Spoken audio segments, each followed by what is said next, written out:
Hello and welcome to Live Your Love. Today I am absolutely thrilled and personally delighted to welcome Dr. Robert Holden to Live Your Love. Robert, we are so happy to have you.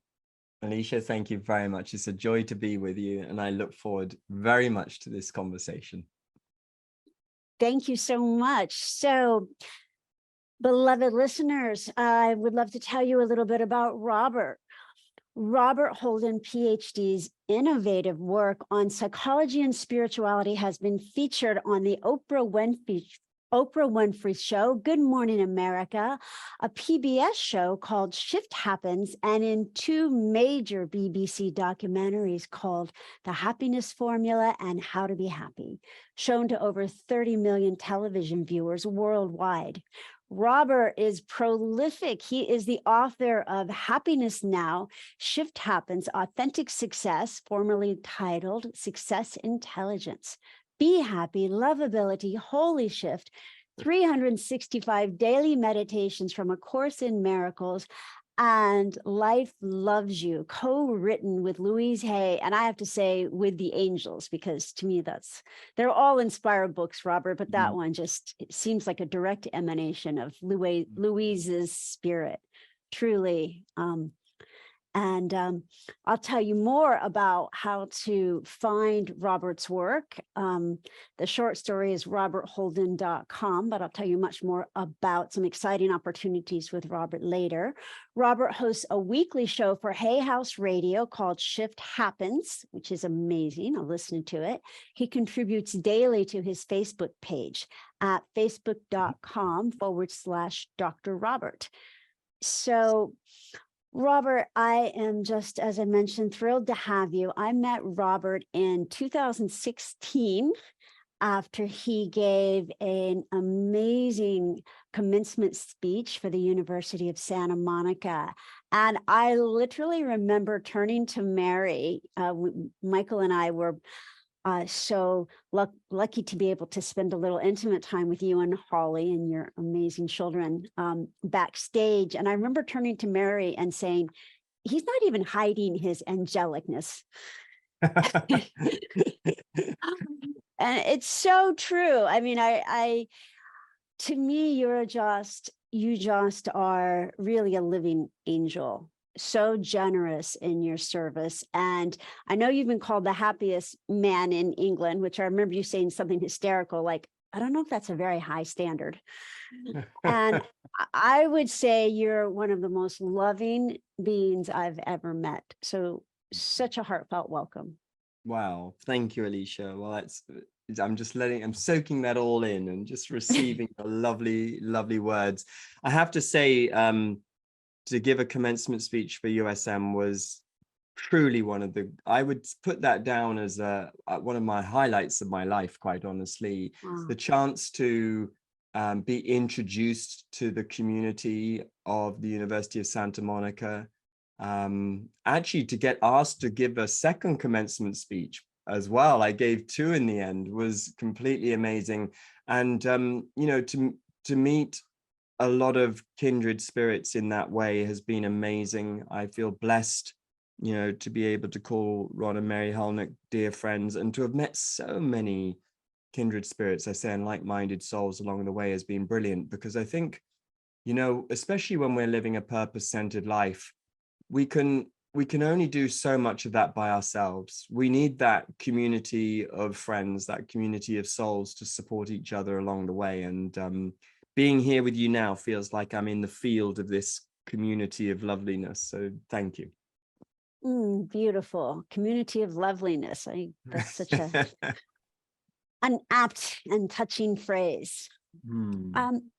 Well, I made the reference to you being called the happiest man in England. And I would say that's absolutely true. I mean, you have taught us all so much about happiness.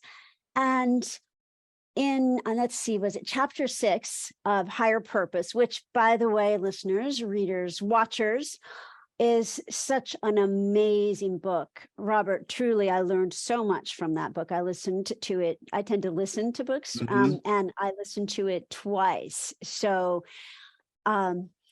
It's and Sadi is gently reminding me before we go into our intimate conversation, let's call on the light. That's how I start the shows. And so I would love for us to just bring more of this beauty into our world. So, beloved listeners and watchers, if you would, please just open your eyes, unless you're driving, in which case just open your heart. And just let's all connect to our heart chakra and connect heart to heart with each other in this community of loveliness, knowing that we are all one, that one that animates all of us, breathes us, is love. And in that we meet in perfect peace. So let's just take a deep breath in through our heart. Receive all the love of the universe. And as we exhale, let's just let go of anything less than love.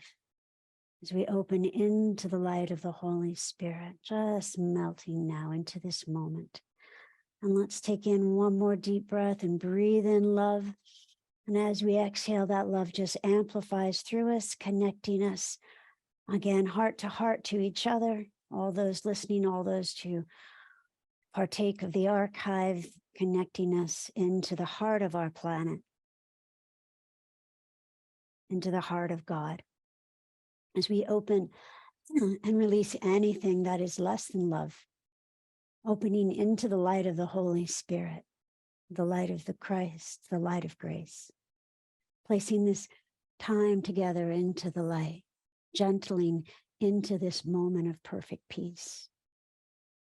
We ask for a special blessing upon Robert and his family, upon each one present upon our planet at this time. May we bring more peace, more love, more light now and always in service to the joy and the oneness that we are. And so be it. Amen. Amen.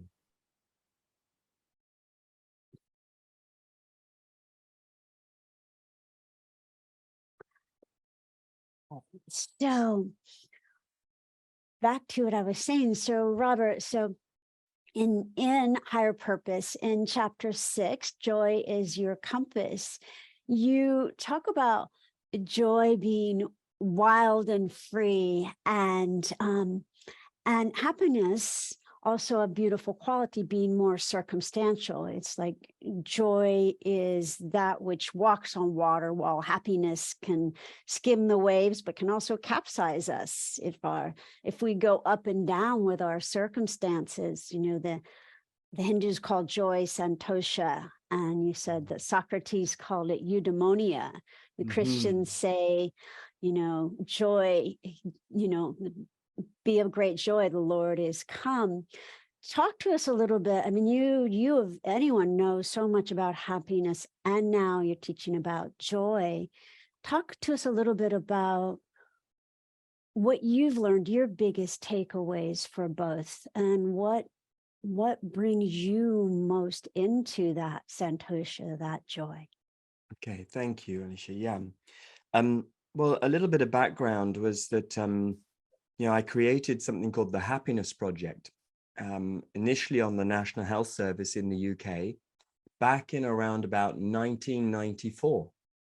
And this really signified a departure or a change of direction in my work.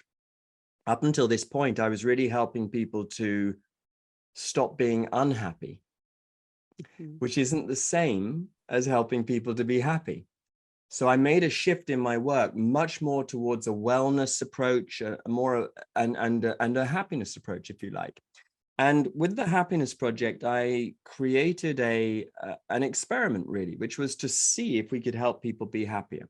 And the signature event of the Happiness Project was the 8-week happiness program. And this was what was actually the focus of the BBC documentaries.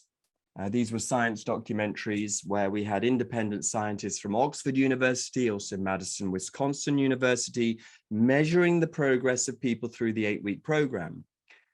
And they're written up in Happiness Now and Be Happy, the 2 books. But essentially, what I would say, Alicia, is what I learned is that there is a world of difference between searching for happiness and following your joy.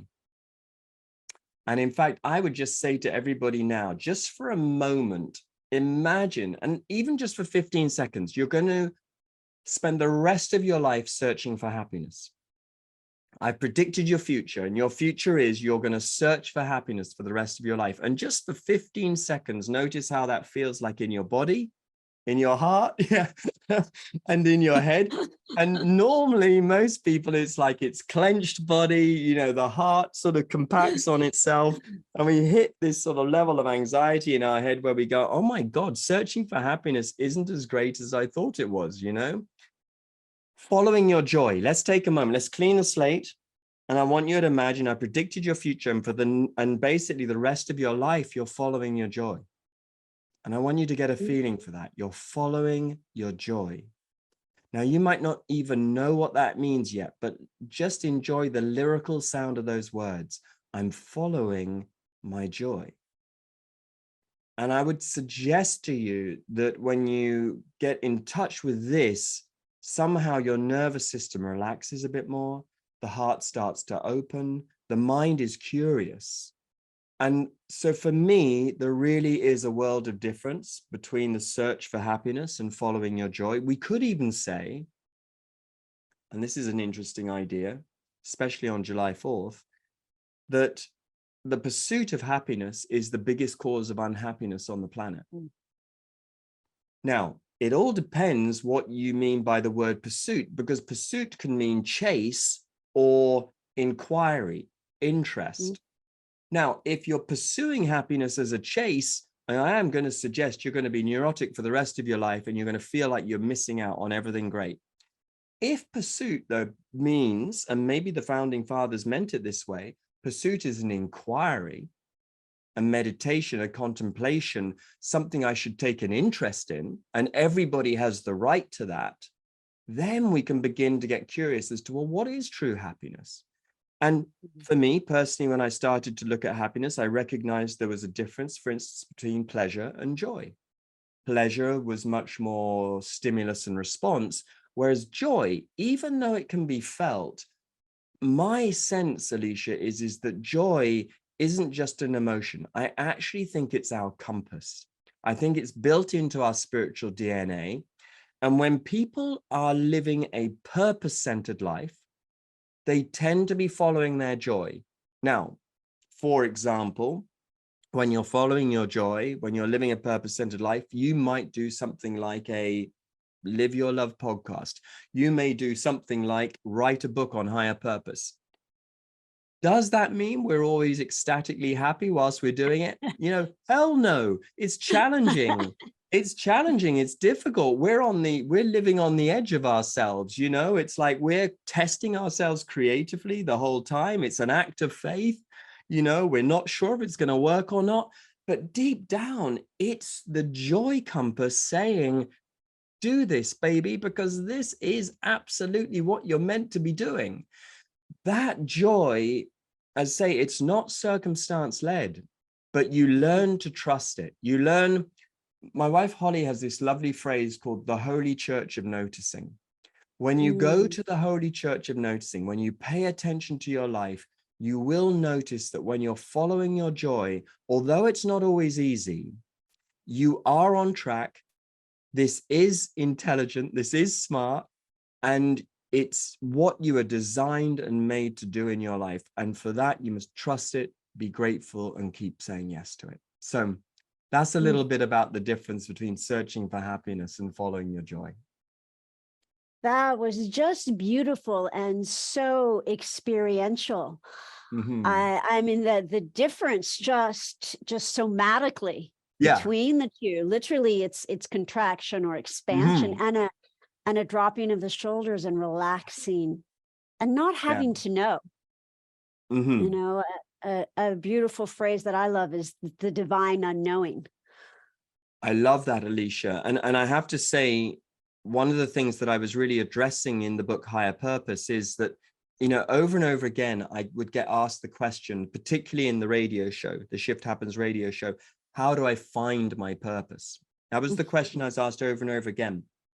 And really what I've tried to do in this book is to say that really purpose, firstly, purpose is something you can't define. You have to let it be revealed to you. Purpose is a revelation. It comes to you when you're paying attention to your life. This life, not the one you hope to live one day. This life right now. Pay attention and your purpose is revealed to you. One way it's revealed to you is you get that sense of joy. Another way, more somatically, that it's revealed to you is you feel a sense of aliveness. It's amazing. You know, I was just coaching somebody just literally 2 days ago, and we were talking about the difference between a deadening effect and an enlivening effect of the decisions we make. You can make a decision that sounds so right, so logical, you know, so grown up, but it just deadens you immediately. The life force is drained from you. And then there's this other choice that's waiting for you, and you've got a yes, but, and I'm not sure, and your intellect is messing with you, but it's enlivening. There's this sense that this could be really, really good. By the way, Carl Jung, when he was talking about vocation, said that vocation always has an irrational factor to it. And I love that, because often when we are living our purpose, the chances are we're not going to be as normal as we used to be. The chances are, you know, we are going to be a little bit wild and free here. But, you know, we aren't designed to be normal. You know, humans have to fail at being normal in order to live their purpose. So, you know, if you have failed at being normal in your life, congratulations, that was your graduation. We're not here to be normal. We're here to be our true selves. And in being our true selves, you know, it's going to be a little irrational from now on, but you will feel that enlivening quality. You will feel that sense of following your joy. And one more thing, Alicia, you're going to feel like you're living your love. Absolutely. Yes. Absolutely. If you want to boil this all down, you know, to how do you know if you're living your purpose? Live your love. You did it for me. Live your love, Alicia. Thank you, Robert. I endeavor to in each moment. And it took me a whole book, and you reduced it into 3 words. Damn it. Why didn't I know that? Well, I very much appreciate that. I think the praise is a bit inflated, but I appreciate that very much. Not at all. Not at all. You know, I love what you're saying. Is it bringing? I'm going to quote Robert Holden to Robert Holden. Life is no brief candle to me. It is a sort of splendid torch, which I have got hold of for the moment, and I want to make it burn as brightly as possible before handing it to future generations. So to me, that quote was received from someone, meaning that, to me, that's very inspired. You know how you can tell when words just come straight from spirit, as opposed to talking about something, you're speaking from it. Beautiful. Beautifully said. Yeah. And to me, and I want to ask you about that in a moment, in terms of really receiving the material, because you have a whole chapter on that, which is just gorgeous, and life loves you.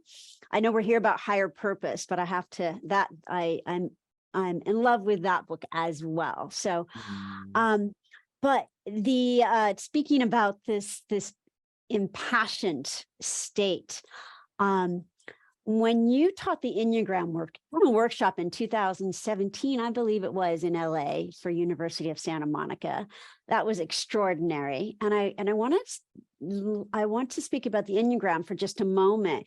And you were hysterical. You said that remind me which you are. Is that a type 3 on the Enneagram, the achiever. The achiever. And it was hysterical. You said that you got in trouble in class for practicing your autograph.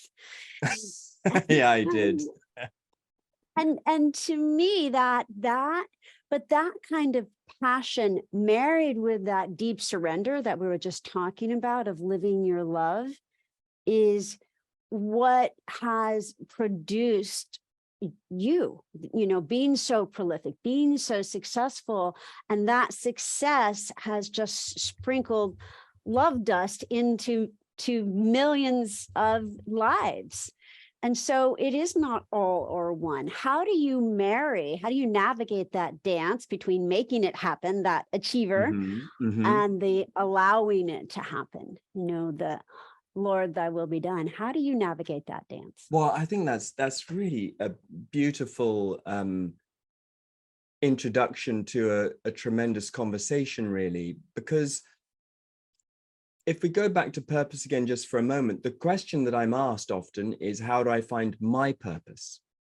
Now, the interesting word there is my, because what I've tried to show in this book is that actually we don't have a personal purpose without having a shared purpose, and even without having a universal purpose.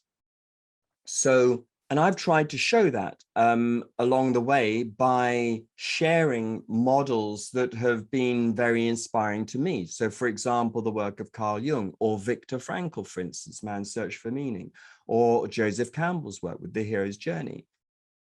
If we ease up on the conversation about my purpose for a moment and just start with a shared purpose and ask a question like, I wonder, what is the purpose of humanity?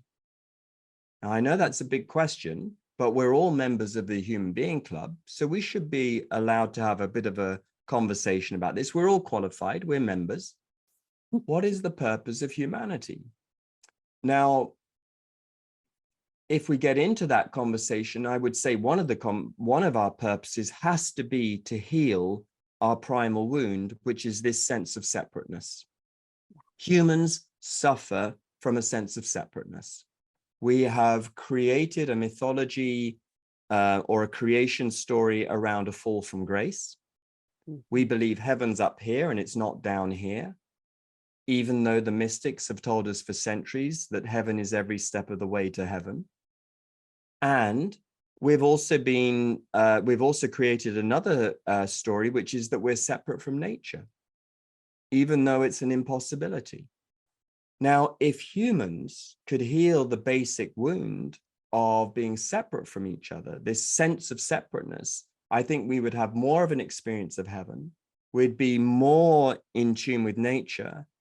And if we could just accept for a moment that separateness is the cause of racism, separateness is the cause of economic deprivation and inequality amongst others, separateness is the cause of a war anywhere on the planet right now.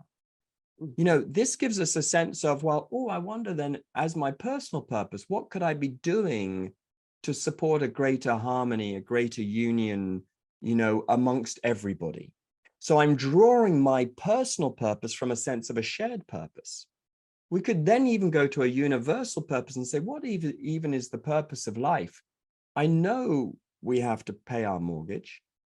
I know we've all got to find a way to fit into our jeans. I know we've all got to look after our cholesterol and our calories and everything else, but what is the purpose of life?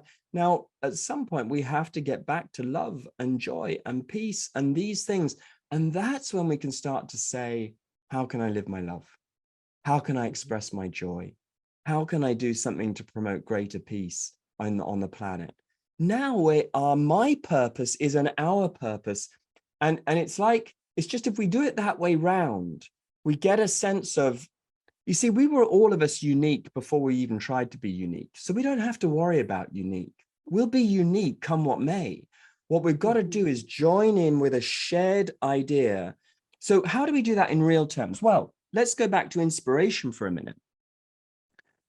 Look around the world right now and find something that's inspiring you. What's inspiring you? Is it more female leaders? Is it something to do with more social equality? You know, is that what's inspiring you right now? Find the conversation that's inspiring you right now. Is it rewilding the forests? Find what inspires you, and then and trust that inspiration is intelligent. Inspiration is trying to say to you, hey, you've got a part to play in this. Find the conversation that says, I want this type of a person to have more of an opportunity in life. If it's that, great. Whatever it is that's inspiring you, find that inspiration and then say, I'm available. I'm available. I'd like to play my part in it. And whatever your part is, if it's already a big purpose, then you're playing to a very big part. It's not the amount you do that matters. What matters is that you're tuned into a purpose bigger than you. And that's the key here. But I always say to people, find the conversation, find the story that's inspiring you. And it could be the conversation that's happening at the school gate. It could be the conversation that your family are all talking about right now. It could be why, when your child says, why is that person homeless? And that gets a conversation going at home. Maybe that's something to do with how you're going to express your love today and express your joy. It's my joy that makes me want to go and help people. Do you see what I mean? And it's getting in touch with things that way and knowing you can do it from a place of inspiration, but knowing also that your purpose is going to be, it's about you, but ultimately it's about us. So for me in the book, what I've tried to do is to say there is a universal purpose to life, which is more than just humans. Then there's humans, we have a shared purpose. And then there's us, and we're going to express that universal shared purpose in a unique way. And we'll do it as a designer, as a teacher, as an accountant, as a hairdresser, as a polisher of shoes in an airport lounge somewhere. And we'll be doing all of that. But in the meantime, whilst we're doing all of that, we'll be living our love and we'll be following our joy and we'll be helping to create a more beautiful planet. Very, very beautiful. And to me, when you're speaking, there is it's riding on a current of love. There we go. Yes. So, sorry, Alicia, but that's exactly what you've said it beautifully. It's exactly that. It's like you don't have to make up a purpose. It's quite, in a way, you think about it for a minute, here we are on a planet with so many challenges and so many opportunities, and people are saying, I can't find my purpose. You're thinking, well, wait a minute, look around. I mean, there's a number of currents going on here that we can join in with at any moment. Hey, if we were all on Mars with just rocks and red dust looking for a purpose, you might be able to say after 10 years, I still can't find my purpose. But we're here on planet Earth with so much going on, so many opportunities to express our love. Let's go for it. And let's find that current. I love the way you say that. Let's find that current, Alicia. Notice that current that enlivens you, that interests you, that you want to play a part of. And then, Alicia, if I may, one other thing that goes with that. When you're living your purpose, you don't talk about, is this a big contribution or a small contribution? And look, I'm a student of A Course in Miracles. And in A Course in Miracles, there are 50 miracle principles that are outlined at the beginning of the book. And the first principle says essentially that miracles come from acts of love. And that, and this is the quote, all acts of love are maximal. Now, I would say to everybody, write that down and meditate on that. All acts of love are maximal. When you tune into love, you know in your heart there is no such thing as a big act of love or a small act of love, because love is always love. And the ripple effect of love can never end. So therefore, all acts of love are maximal. There's no such thing as a big act of love. There's no such thing as a small act of love. If you open the door for somebody today, as an act of kindness, that ripple has to go on forever. It just does. That's the nature of love. So when you know that all acts of love are maximal, you don't have to worry anymore about, am I doing something big or small? All you have to know is, Is it loving? Is it meaningful? And then I've played my part, because from now I played my part in sending the current somewhere else. And that current doesn't stop now. You know, that current passed through you, and it's going to pass through you, not just around the world, it's going to pass through you for centuries. You know, we look at, you know, the amazing teachers that we've all known about, you know, in the Christ line, the Krishna line, the Buddha line. And we just see that when people stand up for them and live their life from a point of view of purpose, we talk about them for hundreds of years later. That tells us that the current, just keeps going, doesn't it? Absolutely, absolutely. And what I love about what you're saying, Robert, is that then it brings it into us and gives it flesh and blood, and we don't have an excuse to go, well, I'm not leading the next mass exodus to Venus, so I'll wait until I do the big thing to be maximally loving in this moment in my life. And I think that brings us into a conversation about ordinariness. Oh, yeah. Okay, that's great. Yeah. JR said ordinariness is the prior condition to God. John Roger founded the University of Santa Monica. And did you meet him? I never met him in person. No. So he was a beautiful spiritual teacher, and which you speak about him in Higher Purpose, which I thought was just lovely. And I quoted that quote, didn't I, as well, in there, about ordinariness is a prior condition to the divine. God. Is that right? Yeah. To God, yeah. To God, yeah. Is that in the book?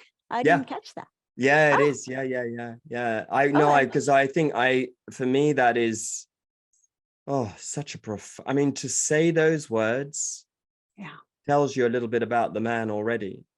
Yes. It really does. Because we're all so worried about being ordinary, but there's no such thing as ordinary, really. It's all holy. Everything's holy, isn't it? Yeah, it really is. And I'm sorry, go ahead. No, you go. Well, I was years ago, I was riding with him at a ranch called Windermere up in the Santa Barbara Mountains with a view of the ocean. It was quite beautiful. And he was quite the cowboy. And I said, I must have been in my early 20s. And I said, JR, could I write a book about your life? Could we write the story of your life?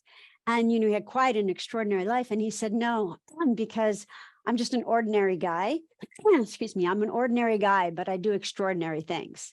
And if you were around him, you would see the miracles in his wake, and that he had that level of humility. One of my favorite quotes on humility is, humility is not thinking less of yourself. It's thinking less of yourself, thinking about yourself less. There we go. Yeah. Yeah. And you talk about, I don't have the chapter, I'm sure you have a whole chapter on Saint Francis. And you reference that he said, I am all things unholy. If God can work through me, he can work through anyone. Yeah. And of course, we think of Saint Francis as so hallowed, and yet and that's my experience of you, Robert. You keep coming back to that divine authenticity, to that humbleness, to we are all this. So would you speak to us about ordinariness, about that deep authenticity? I see you knock yourself off a pedestal all the time, which I love. And I'm similar, where, so just, I could speak a little bit more, but I'd like to leave that question open-ended and hear your inspiration on that. It's so yummy, everything you're talking about. It's, there's this beautiful Mary Oliver thought where she says, may I be the tiniest nail in the house of the universe, tiny but useful. May I stay forever in the stream. And I think, when you hear these things and when you hear John Roger talk about this sense of ordinariness, that's a journey, because, you know, in the beginning, we're not sold on ordinary. We actually feel, because we feel separate from everybody and separate from God and separate from everything, we think we have to be extraordinary. And the effort to be extraordinary eventually takes such a strain on us that, you know, we really lose touch with our original goodness. Mhm. Yeah, we lose touch with our, what Matthew Fox would call the original blessing. You know, we lose touch with our original face. We lose touch with the secret beauty that we all have, because we're trying to be extraordinary. And Right. this extraordinary effort that we're putting into being extraordinary is so well intentioned, but at some point we have to say to our ego, to our self-image, and the ego is, I think of it as simply the separate sense of self. We have to say to the ego, hey, you know, you've done so well to help me function, to help me get my feet on the ground, to help me, you know, get going in life. There comes a point where we have to relax now, and we have to get back into the current of life, and we have to surrender to that stream. And I think what happens, and this is the St. Francis of Assisi teaching for me, it's where we shift from the ego being our identity to becoming an instrument. Mm. What if we can say, hey, I've made a Robert, you've made an Alicia, we know it's temporary, but if we pay attention to eternity for a moment, we could allow our identity to become an instrument for something greater even than our self-image. And if we do that, maybe just then we're going to get in touch with that stream, that current, that universal aliveness. And we're going to be living a truly inspired life from now on, where our sense of self is genuinely an instrument for something. And I think this is the journey, by the way, Alicia. You know, early on in Higher Purpose, I asked the question, what is the purpose of having a purpose? And I think that one of the purposes of having a purpose is to help us become all that we are. But also, the purpose of having a purpose is realizing that actually we can only have a sense of purpose if we join up again, if we let go of the sense of separateness. So the purpose of having a purpose is to reconnect ourselves to the oneness. And the way we reconnect ourselves to the oneness is, rather than standing out from the oneness, practicing autographs like I was and hoping I'll make it on the stage one day. Yeah, we use that ambition and we say, go on, go for it, Robert, go for it, you know, go for it, Alicia, go for it, everybody. And then at some point we go, do you know what? Yeah, I've now got this nice identity going, and I'm going to see if I can make it into an instrument for something far greater than anything I could do by myself. So that's the shift for me. The ego starts as an identity, it becomes an instrument, and eventually it disappears into universal inspiration, which is really where our home is. And I think that's the movement that I'm trying to show in Higher Purpose. Oh, you absolutely do. You absolutely do. And in so many of your books, but I think especially in Higher Purpose. And I would love to speak for just a moment about that being an instrument. Of course, I mean, Yeah. my ringtone on my phone is St. Francis's prayer. And I know you lead beautiful journeys to Assisi. So you speak about how, now I'm going to completely paraphrase you. I have your exact quotes, but I don't really want to go look at my computer now and go back into my mind. Yeah. You speak about being that instrument of allowing yourself to be written, as the book is being written through you. And I remember you talking in Life Loves You with Louise about allowing the book to be written instead of writing it. And something else JR said was, I never strain. Wow. Yeah. Yeah. So how do you, especially for newer authors or painters or sculptors or dancers, how do you allow yourself to be written as the book is written through you, rather than writing about or from that sense of separation or identity? How do you allow it to flow through you as that current of love and get out of the way? It sounds so poetic and easy. I'll just get out of the way and allow God to write Yeah. through, but it's not, especially on difficult days. What's your, where we get blocked in the writing, what's your process with that? Yeah, thank you. Well, maybe I can just begin by just sharing there's a prayer right at the beginning of the book by Martin Luther King. It's so simple, but I do love this. This is Martin Luther King. He says, the prayer is, use me, God. Show me how to take who I am, who I want to be, and what I can do, and use it for a purpose greater than myself.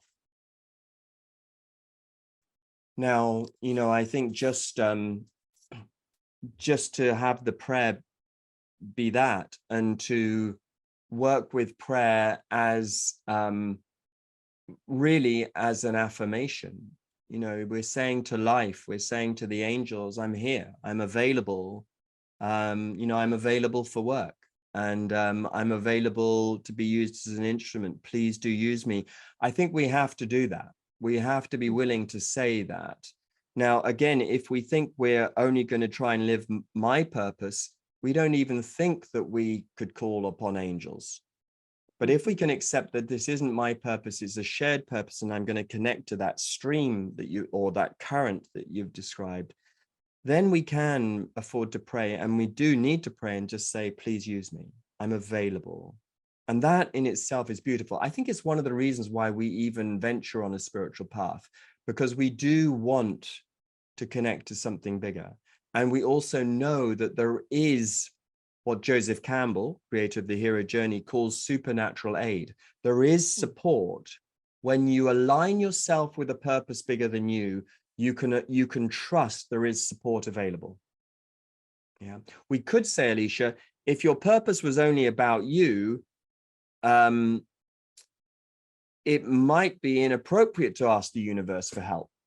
But when you know your purpose is actually connected to the universe, you can definitely ask the universe for help. It makes sense. So we're asking for help, and we're saying we're going to be made an instrument. Now, after that, what I would say, and more to your question now, is the good news is that somehow the universe accommodates for every instrument being somewhat imperfect. And I would say embrace your imperfection. So if, for example, you do find that you strain when you're trying to write, embrace that. And have that strain. In A Course in Miracles, we would say, have that strain be a call for love. When you notice you're straining, have that be maybe a little signal that says, my straining is telling me to recenter. Have it be a call for love, and then say, I'm going to go from straining to more inspiration. Yeah. For me, when I get impatient with my writing process, when I'm impatient, that's my call for love. I embrace it. I don't pretend it's not there. I go, okay, I know I want this book out tomorrow. It's not going to happen. So what I can do, though, is I bring my impatience into my meditation. And normally, by the way, when I'm impatient, Alicia, what I get in guidance is that I'm not trusting the process. So impatience for me is a lack of trust. So then I get back in trust. And then I can even say thank you to that impatience, because that impatience was showing me, do you see what I mean? Like it was giving me feedback saying, Robert, get back into the trust groove, get back into the trust rhythm.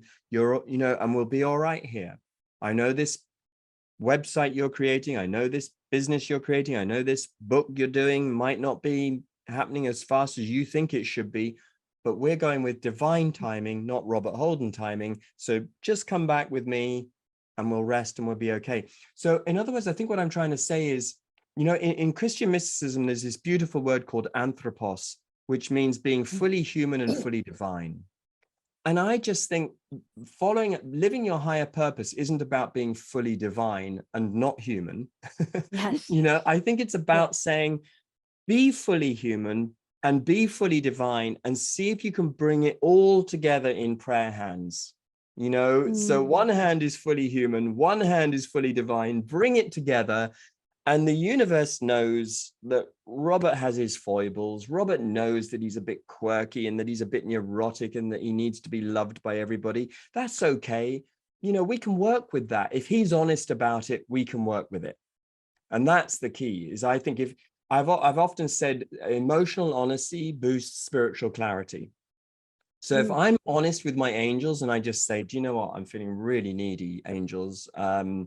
I could do with a bit of a love boost here from the world, or, you know, or dear angels, I don't know if you've noticed, but we need money down here. You don't seem to need it, but I've got to really look after the family. And, you know, it'd be really nice with a little bit of an income stream here, because, you know, that sort of thing. If I can be emotionally honest with my angels, I think I get stronger spiritual clarity.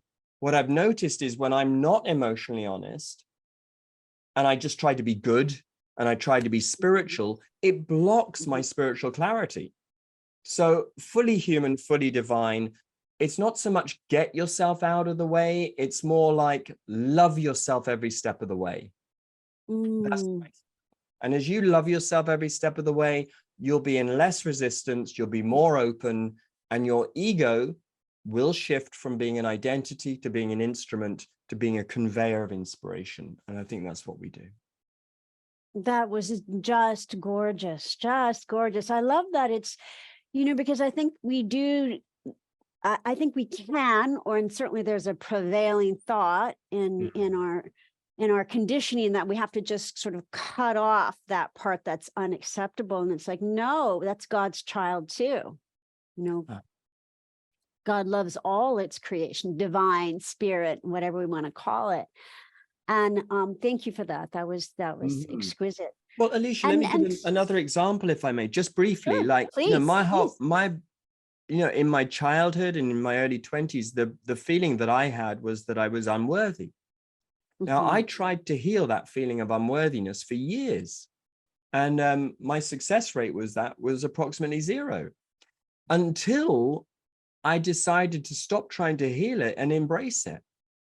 And to say, well, look, let's see why I'm feeling unworthy. And what is this feeling of not good enough? And what I learned when I started to embrace it was my ego feels not good enough when it's trying to do life without spirit. Now, that's a big difference. You know, when you hear a voice saying, I'm not good enough, you got to listen all the way through. And I didn't listen all the way through to begin with. But when I listened all the way through, it was, I don't feel good enough doing this by myself. I don't feel good enough thinking I have to work this out on my own. I don't feel good enough trying to be my own teacher. I don't feel good enough doing this without spirit. As soon as I understood that, and I understood my ego didn't need to be healed, it just needed to be listened to, and then bring my ego together with my soul. And that's, by the way, what the Enneagram is for, bringing the ego and the soul together. Then you can do something. And that's what I mean by an embracing of it. So, you know, the fact that I did feel so unworthy in my life, and also that I felt unhappy early on in my life. And I, you know, that when I embraced it, then I created a happiness project. You know, then I created a this and I created a that. But the point is, I wasn't waiting to be healed before I lived my purpose. I took it with me. In fact, in Higher Purpose, I say, if you want to find your purpose, find your wound. Yes. And love your wound. Just love your wound. And as you love your wound, rather than try to heal your wound, and I think there's a world of difference, by the way, between trying to heal a wound and loving a wound. If you love your wound, you can take that on purpose with you. You know, you can take that with you. Yeah. And then it expands it into a universal conversation. So it's like, I'm going through this difficult thing, you know, this train wreck. And yet I know if I'm living my purpose, that that surely soon enough, someone is going to need exactly what I learned from that train wreck, or many someones are going to need exactly what I learned. So then it puts it in context. And I, you know, then we realize that we are being lived for a higher purpose if our eye is single focused towards being of service to the many. Alicia, beautifully said. And that's exactly my experience of what you've just said. There is my experience of it. You know, I go through something myself, and then 5 minutes later, all of my coaching conversations are about the thing I've just gone through. And sometimes it's not even that. Sometimes it's literally like, you know, it's actually right here in the moment. I'm going through this, and my client says something exactly back to me, you know, and it's like, oh my God. And, you know, a lot of times I'll just say, wow, I'm dealing with that too. Should we do a prayer? You know, because we're all in this together, aren't we? For sure. We are all in this together, for sure. We are. We are one. I mean, doesn't that seem more apparent moment by moment? We are all really the same being with many faces. Yeah. And you know, just briefly, I cannot believe how much the time has flown. It's crazy. I have a million questions for you, Robert. Can this be a part one of a two-parter at least? Yes. Bring me, Yes. please. Yes. Yeah. Okay. Yes. Okay. Absolutely. Absolutely. Oh, I don't even know. I want to ask you everything all at once. Let's ask Spirit. Robert, I'm going to paraphrase again, but you see something in higher purpose that the number one block to finding our purpose is dysfunctional independence. And I'm I'm so going to glad you mentioned that. Well, I want you to just go. I'm not even going to finish. Please. Well, look, I just love that you've mentioned that. And also with this particular conversation going out on Independence Day, Exactly. we can afford a little smile, can't we? Now, look, here's the thing. There is such a thing as healthy independence. Healthy independence is where we celebrate, you know, we celebrate our patch of earth. We celebrate the person we are. We celebrate the culture that we're in. And we do all of that. But we don't celebrate it to separate ourselves out from everything else. Healthy independence is an amazing thing. Healthy independence, Abraham Maslow said, you know, that you have to be independent of the good opinion of other people in order to follow your true way. So we know there is such a thing as healthy independence. That said, there is such a thing, I think, as dysfunctional independence. Dysfunctional independence is a term I coined, which means where we've become so self-reliant, we're trying to do life on our own. Now, it's just a little shift that we need to make along the way. Because for a lot of us, we can truly look at chapters of our life and say, well, thank God I was that independent back then, because that got me out of a tricky situation. That helped me to maybe change the story that was being told in my family. That helped me to go my way, to find my path, to leave the Shire, so to speak, and set out on the grand adventure. But at some point, we have to just do that correction where we say, if I'm going to truly live an inspired life, I mustn't be this self-reliant from now on. I often feel actually that the next level of success in your life requires a new level of partnership, a new level of cooperation, and a new level of inspiration.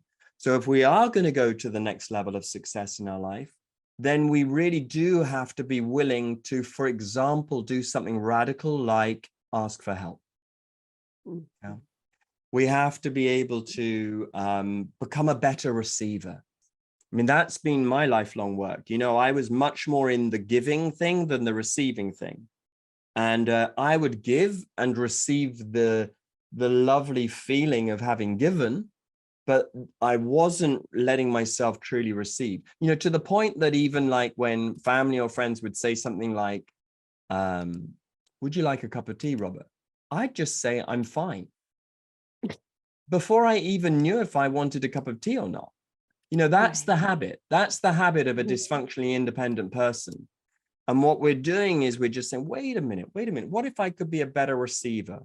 Because if I'm going to be an instrument, the first thing I need to do is learn how to receive. So what if I could do that? What if I could see that, you know, that that the universe is here to love me. Life loves me. You know, those 3 words were the signature affirmation of Louise Hay's work. So yeah, we wrote that book together and it was an amazing experience. Life loves me. What if I could accept that life loves me?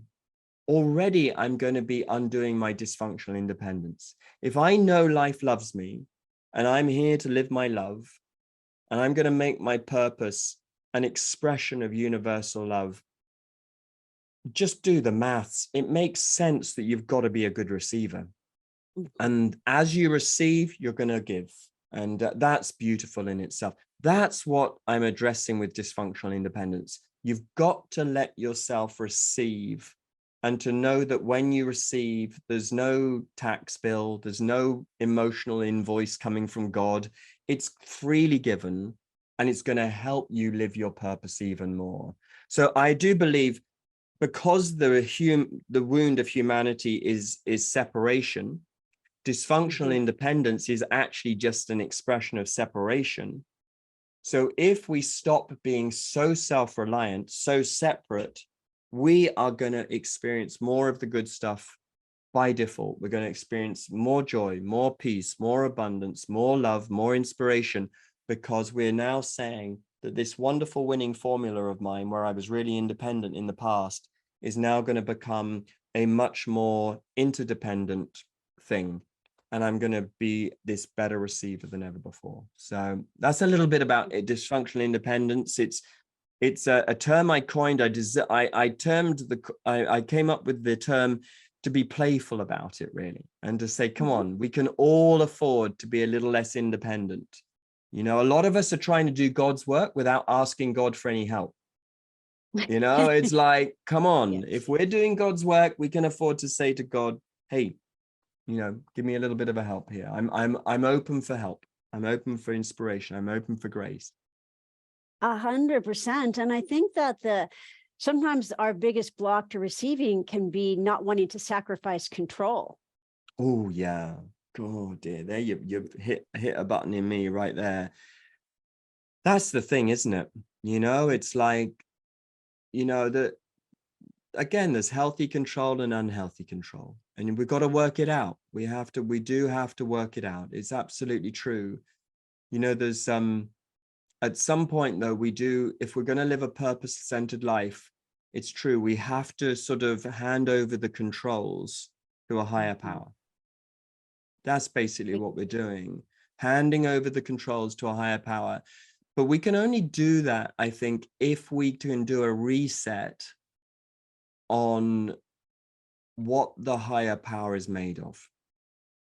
And for some terrible reason, Alicia, and we all know about this, any of us who have studied spiritual psychology will know, for some reason, because of this fall from grace, we taught ourselves that the higher power has been judging us, that it tests us, that it wants us to suffer, that it believes in sacrifice. And these are terrible, terrible superstitions that actually we need to set straight. If we know that the higher power is essentially love, and let's you know, a great mystic once said, love is the abridgment of all theology. You know, truly, if we know that love is the whole point of everything, and that love is the greatest Bible there ever has been, just the word love and the experience of love, if we know that's true, then we really can afford to let ourselves be helped. We can afford to let ourselves be loved. And we really can become that instrument, you know, in the world, who has a good time being who we are, doing something good for the world. Beautiful.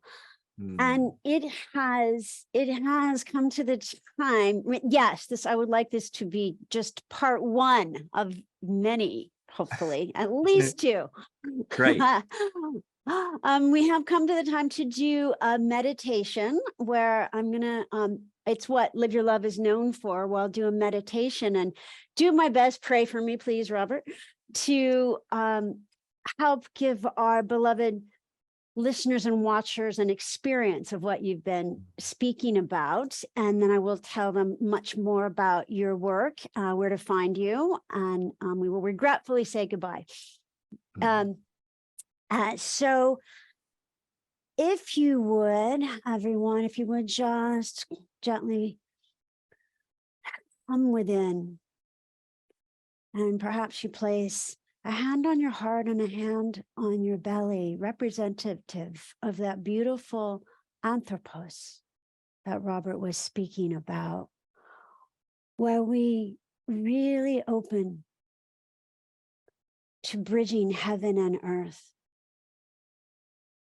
And just connecting to what we might have called our smaller self, our ego self, our wound, our lower self, and seeing a stream of light from our belly to our heart, from our universal heart, our heart chakra to our belly. And the stream of light goes back and forth, bringing loving, bringing light, bringing compassion. And as you feel your own hand upon your heart, upon your belly, think of placing your hand upon the heart and the belly of someone you love so much. Could be a child, a spouse, a pet. How much love comes from your hand into them.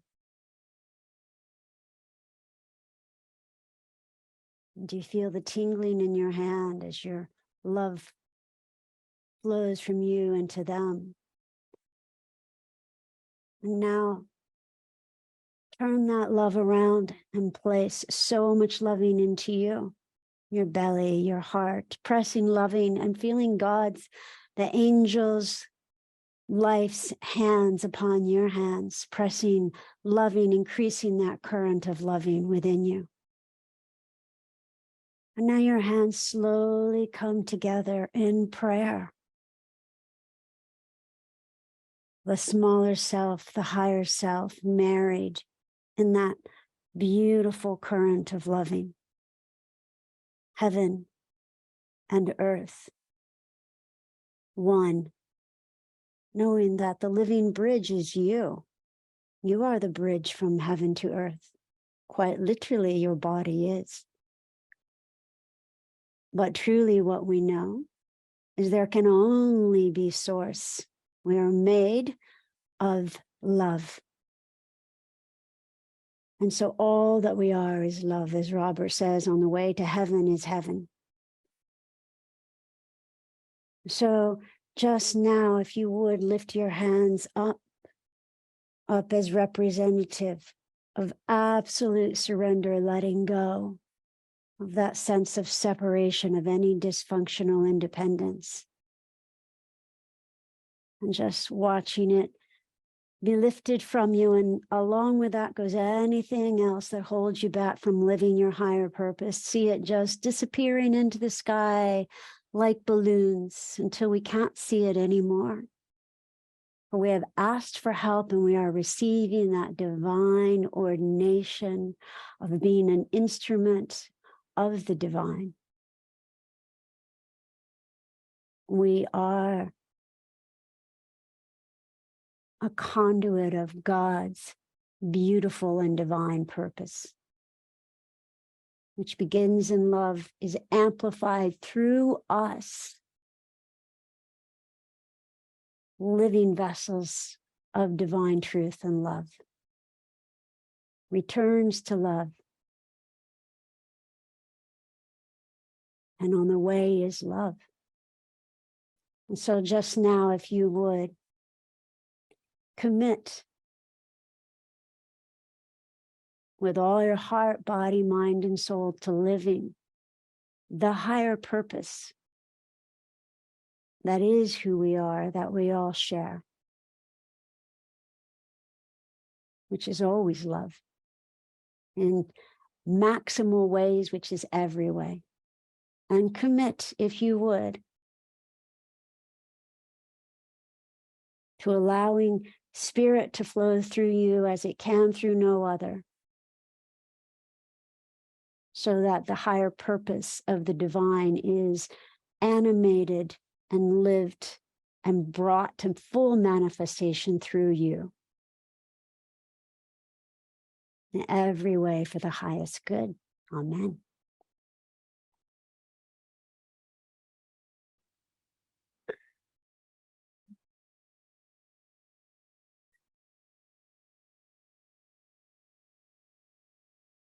Amen. Wow. Beautiful. Mm. Mm, Mm-hmm. Thank you. Thank you. Um, is there anything you'd like to say before I share about how to find your work, how to find all the goodies and the goodness that you offer? No, honestly, that was just a delightful conversation. Thank you so much. It's just absolutely lovely, Alicia. Thank you very much for inviting me to be part of this project, living your love. Oh, Mhm. truly, truly my joy. And I know many, many, many people's joy who will hear it and partake.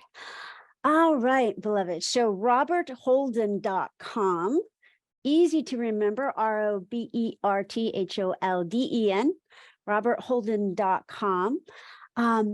So lots of goodness, higher purpose. Please run out, click buy, get higher purpose. It will change your life. I have been in full confession doing this stuff, reading all this stuff, everything for 35 years, clearly since I was a toddler. And this book changed my life. I'm not exaggerating. So higher purpose, very easy to find. You can get it on Amazon right now. You can get it obviously at robertholden.com. Go to Amazon and leave reviews. It is an exquisite book. It's also on Kindle and Audible. That And would be great. A review would be lovely. That would be amazing. The audiobook's available too, by the way, and actually on the Hay House app, if anybody knows about the Hay House app, which is incredibly popular these days. So you can just, if you're subscribed to that, it's just there for free, along with all of the other audiobooks as well, by the way. So, and I've done an audio version of all the books over the years. Yeah.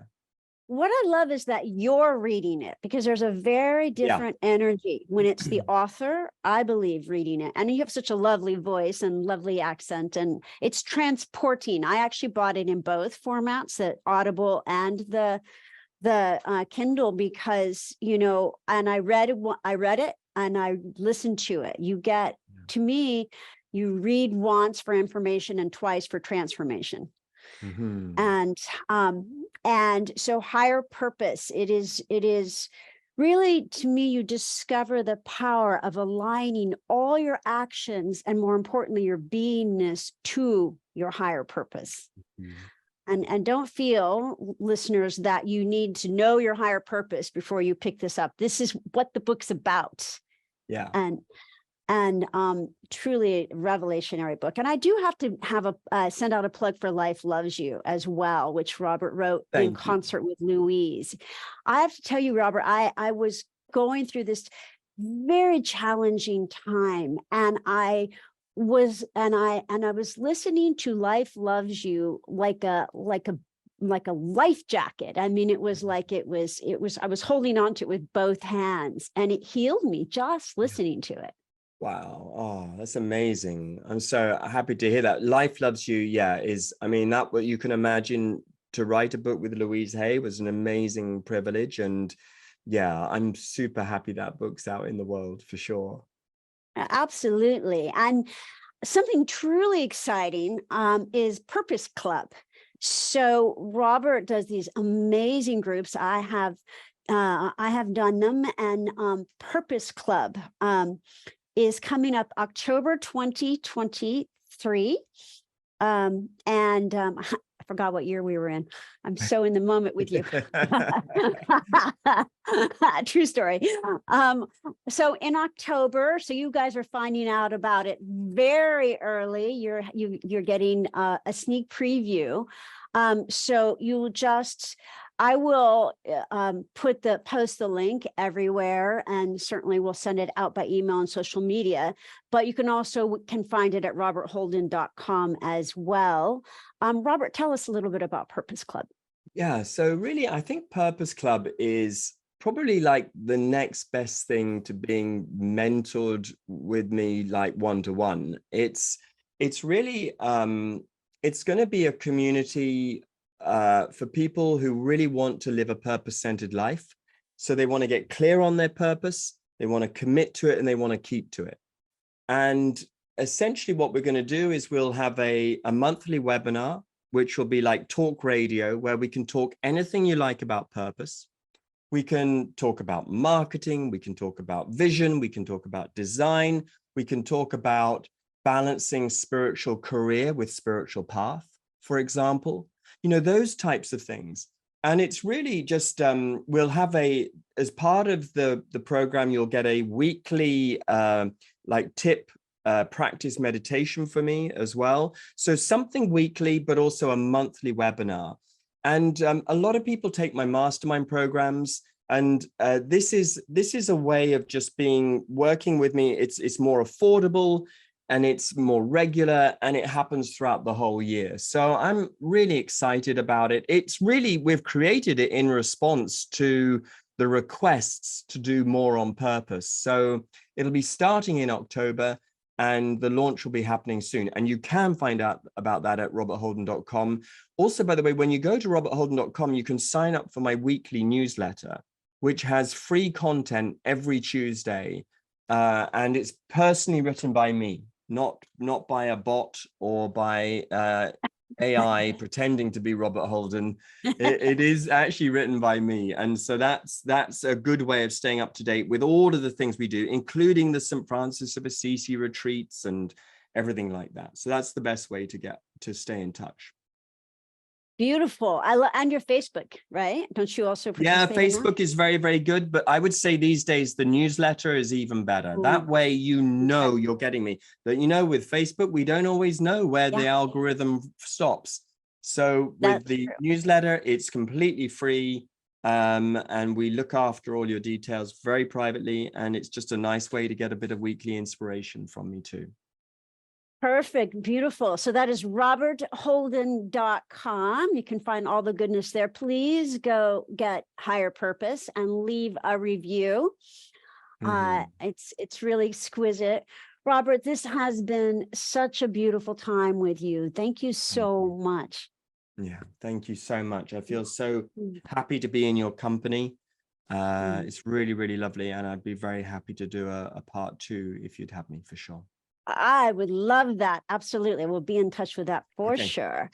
Good. And I wanted to tell listeners before we say goodbye that next month, please join us we have a living California legend, Francesca McCartney, who is the founder and leader of the the Academy of Intuitive Medicine, which many thousands of students have gone through for decades. So that'll be a very esoteric conversation. And again, thank you for joining us on Independence Day, Robert. Been a true joy. Thank you. God bless everybody. Thank you. God bless you. Bye-bye for now.